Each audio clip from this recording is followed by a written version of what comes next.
આજે મેં બનાવી છે સાબુદાણાની ખીચડી, બટેટા અને સાબુદાણાની ખીચડી. પ્લીઝ તમે લોકો પણ બનાવજો.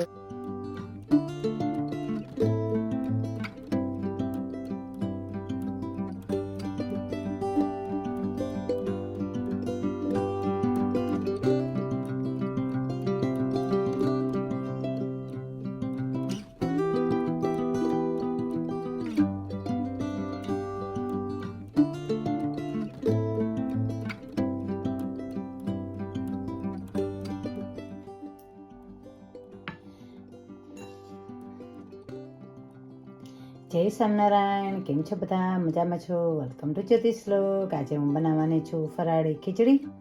તો તેના માટે મેં બટેટા કટ કરી લીધા છે અને મરચાં પણ કટ કરી લીધા છે. મરચાં મેં 2 લીધા છે ને બટેટા મેં 3 લીધા છે. અને આજે હું ફરાળી ખીચડી એટલા માટે બનાવવાની છું કે અત્યારે નોરતા ચાલે છે. તો ઘણા બધા છે ને નોરતામાં ફાસ્ટિંગ કરે છે, એટલે કે નોરતા છે ને 9 નોરતાનું બધા વ્રત કરતા હોય છે. તો તેમાં છે ને ઘણા બધા ખાલી ફરાળ જ જમે છે ને ઘણા બધા એક ટાઈમ જમે છે ને એક ટાઈમ ફરાળ કરે છે. તો ઘણા બધા નિમકવાળું પણ નથી જમતા, પણ હું આજે ફરાળી ખીચડી નિમકવાળી બનાવવાની છું. તો પ્લીઝ તમે મારો વિડીયો એન્ડ સુધી જોજો. ને તેના માટે મેં સાબુદાણા પણ પલાળી લીધા હતા. સાબુદાણાની ખીચડી બનાવવા માટે સાબુદાણા પણ જોઈએ, તો સાબુદાણા પણ મેં પલાળી લીધા હતા. ગઈકાલે મેં પલાળ્યા હતા, એટલે કાલે મને ટાઈમ ના મળ્યો તો હું આજે બનાવું છું. ને એવું હોય ને તો ફ્રીજમાં મૂકી દેવાના, પલળી જાય ને પછી તો ખરાબ થતા નથી. એવી રીતે હું કરું છું. તો આજે જો હવે ટાઈમ મળ્યો ને તો મેં કીધું ખીચડી બનાવી દઉં. સાબુદાણા ને બટેટાની ખીચડી બનાવવાની છું. તો પ્લીઝ મારો વિડીયો એન્ડ સુધી જોજો. ચાલો, ફરાળી ખીચડી માટે મેં તેલ મૂકી દીધું છે. 2.5 પાવરું તેલ મૂક્યું. એટલે મારી પાસે આજે પાવરું છે ને એ ટીસ્પૂનનું છે, એટલે 2 ટેબલ સ્પૂન થઈ,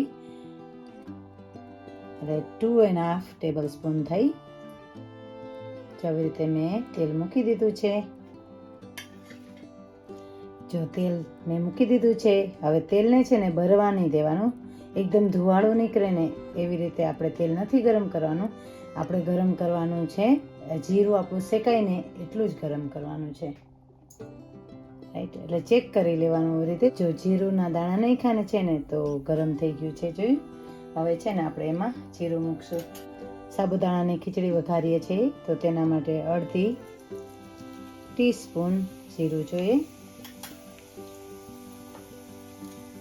1 થી 2 મરચાં, લાલ મરચાં જોઈએ. થોડા મરી જોઈએ, મરી મીઠા. થોડો લીમડો જોઈએ. તો તેના માટે ટીસ્પૂન આદું મૂકીશ. ટીસ્પૂન આદું મૂક્યું.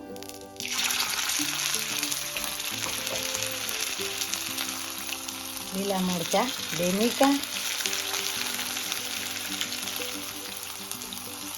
2 લીલા મરચાં મૂક્યા.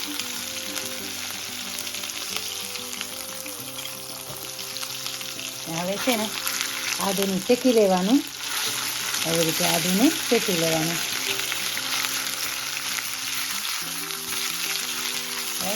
ગેસને ધીરો કરી દેવાનો, એટલે સ્લો કરી દેવાનો. કેમ કે અત્યારે બધા છે ને નવરાત્રિ ચાલે છે ને તો બધા ફાસ્ટિંગ કરે, એટલે કે ફરાળ કરતા હોય છે. એટલા માટે હું તમને આ રેસીપી શેર કરું છું. હવે બટેટા મૂકી દેવાના.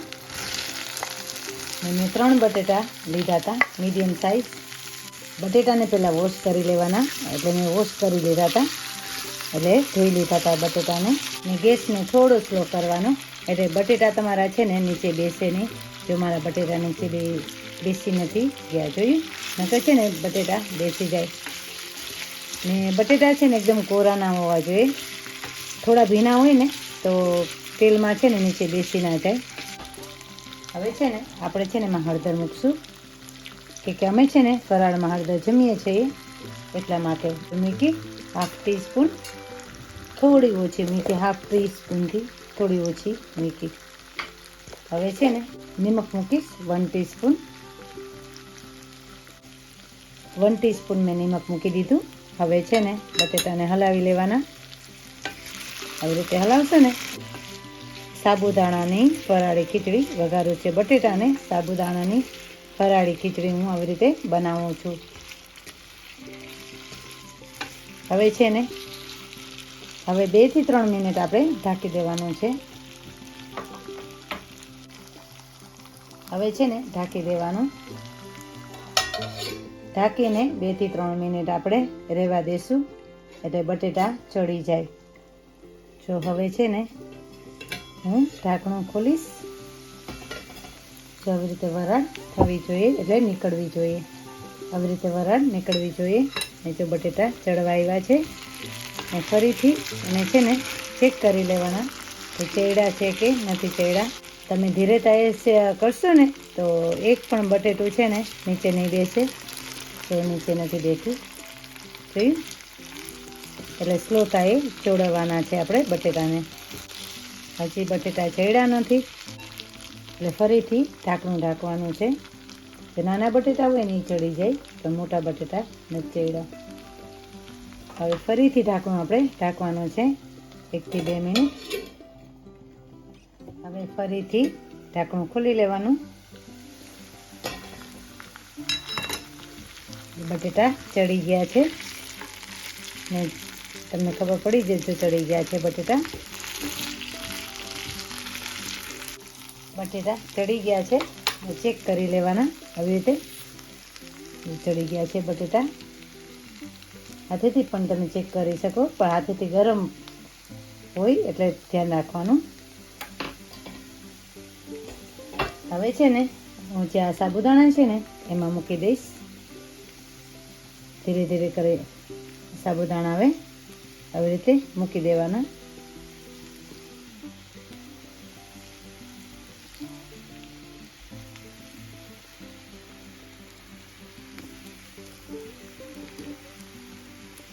આવી રીતે સાબુદાણા મૂકી દેવાના.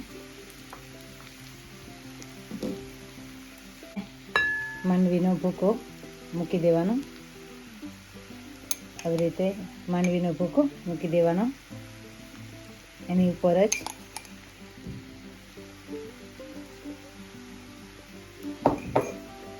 રાઈટ. હવે છે ને લેમન ઉપર મૂકી દેવાનું. આવી રીતે મેં એટલે સુધાર્યું કે છે ને આવી રીતે મૂકશો ને ફરતા બધામાં તમે મૂકી શકશો. ને સ્પૂનથી તો છે ને એક જગ્યાએ જ મુકાય ને એટલા માટે હું આવી રીતે કરું છું. ને ધ્યાન રાખવાનું એમાં બી હોય છે. આ લેમનમાં છે ને બી હોય છે. યલો લેમન મેં લીધું છે. આવી રીતે લેમન મૂકી દેવાનું. રાઈટ. ને હવે છે ને ફરીથી ઢાંકી દેવાનું 1 થી 2 મિનિટ જ. વધારે આપણે ઢાંકવાનું નથી. હવે છે ને આવી રીતે ઢાંકી દેવાનું. હવે છે ને ચેક કરી લેવાનું. આવી રીતે છીબું કાઢી લેવાનું. રાઈટ. હવે ચેક કરવાનું. જોજો ખીચડી તમારી એકદમ છૂટી બનશે. જો જોયું. હવે છે ને હલાવી લેવાનું એવી રીતના ધીરેથી હલાવશો ને એટલે સાબુદાણા છે ને સેજ પણ છે ને ચોટી નહીં જાય નીચે. તપેલામાં નહીં ચોટે. આવી રીતે એટલે છે ને સફેદથી આપણે પીળી ખીચડી બનશે. તો આવી રીતે ધીરેથી હલાવી લેવાની ખીચડીને. આવી રીતે સાબુદાણા અને બટેટાની ખીચડીને આવી રીતે હલાવી લેવાની. તો સાબુદાણા ચડી પણ ગયા છે ને ખીચડી છૂટી પણ બની છે. જો આવી રીતે તમારે બનાવવાની. પ્લીઝ મારો વિડીયો એન્ડ સુધી જોજો. તમે પણ બનાવજો. અત્યારે નવરાત્રા ચાલે છે ને અમારી બાજુ નવરાત્રિ બધા કહે તો નવરાત્રિ ચાલે છે. તો પ્લીઝ તમે લોકો પણ બનાવજો ને મારો વિડીયો શેર કરજો, સબસ્ક્રાઈબ પણ કરજો. Thank you so much.